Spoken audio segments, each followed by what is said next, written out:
I'm Jeremy from the Artifex Forge. As one of the biggest suppliers of Affinity Designer vector brushes, one of the most common questions we get asked is there a way to reverse the direction of a vector brush stroke? The answer is yes, and in this video I'll explain how to do it.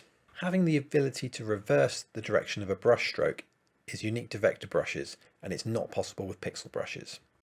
It can be particularly useful if you're using an arrow brush or have a dynamic stroke which obviously has a head or a tail end.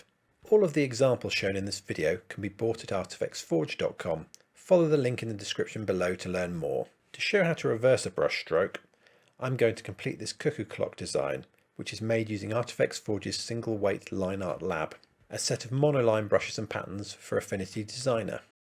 First, I'm going to use one of the brushes to draw a heart-shaped arrow.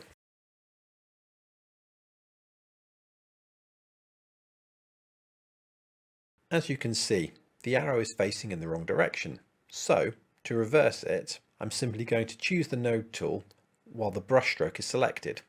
This brings up the actions buttons. Tap the reverse curve button to make the brush stroke change direction.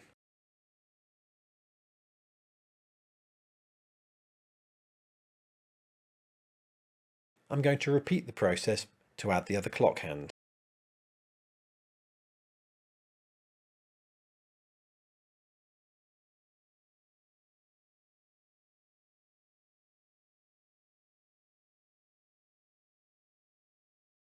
I hope you found this video useful.